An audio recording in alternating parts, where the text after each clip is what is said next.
Hey everybody, it's Jason Blaha here, and there's a video that I need to address. Quite a few people have sent it to me and asked me to address it. I really don't want to, but there's so much request for it that I'm going to address it anyways. And that is the discussion that Ian McCarthy gave at Georgia Tech regarding exercise selection for hypertrophy. Now, up front, I want to state that I do appreciate that Ian said that it was specifically for hypertrophy. It wasn't talking about powerlifting, strength sports, athletic performance, anything like that, purely the goal of hypertrophy. And here's the problem with me addressing that. I don't respect that goal. I don't value that goal personally. I probably wouldn't coach or train someone who that was their only goal. I just have no interest in it.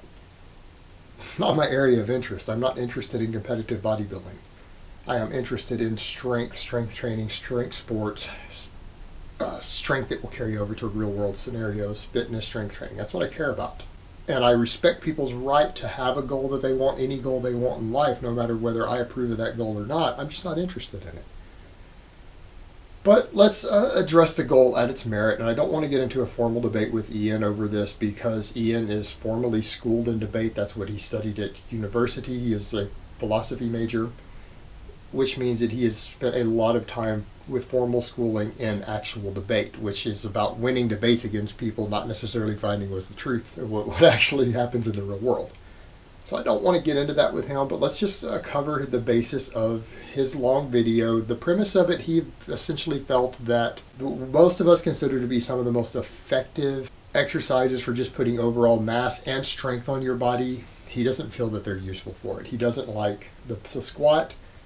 Well, he likes it to some extent. He doesn't value it that much, though, in terms of leg development. He doesn't like the deadlift, the barbell rows, and the bench press. He feels that those are not particularly good overall mass builders, that barbell rows and deadlifts aren't good for overall back development, that squats aren't necessarily the best exercise for your lower body. Bench press doesn't really build a particularly good chest. A lot of what he bases this upon is what he views as there are more efficient exercises for stimulating additional fatigue in those primary movers in those exercises. The argument that's always made there is, again, that bodybuilding types tend to create is this idea of the body as a bunch of Legos, just blocks of Legos put together of parts. It doesn't work that way in the real world. And the other thing that when it comes to these sort of exercise selection, even if you're only seeking hypertrophy, which will increase strength, and there is a relationship between the two, they're inseparable.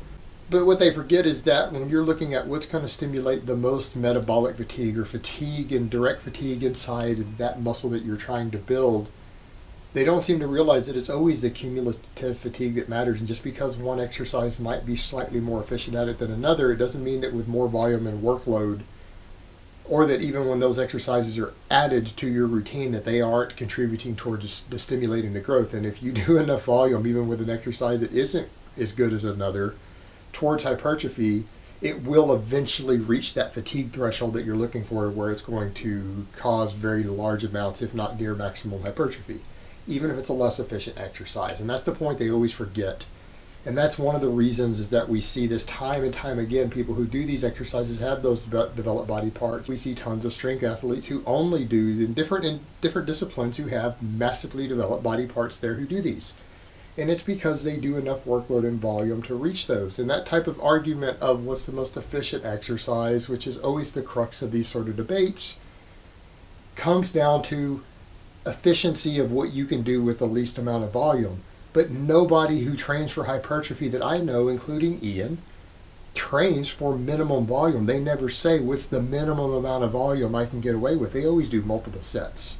Most of them do more than one exercise per body part. They're doing upwards of 10 or more sets for a given muscle every single week, week in, week out.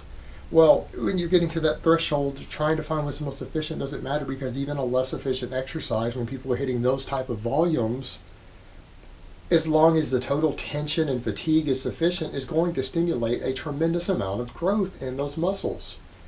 And these arguments only really matter for people who are doing very, very minimalist amounts of volume while seeking hypertrophy. And for people who are doing moderate or large amounts of volume, it's just a moot point when it comes to what actually happens in the real world. if you're doing 10 or 12 sets for your lats every week, it probably doesn't matter anymore if you're picking the most efficient exercises. You're still probably going to get as much growth as you could possibly stimulate on a weekly basis, assuming total tension and workloads are high enough in those muscles. And I think some of the arguments I do see with occasionally with guys who will say, oh, my lats didn't grow from barbell rows, and you look at the weight they use and they're using like 100 pounds. Well, nobody has ever built massive lats on 100-pound barbell rows. That's almost female weight, and I'm shocked to see a grown man who strength trains regularly using that light of a weight, even with strict form, on a movement like that.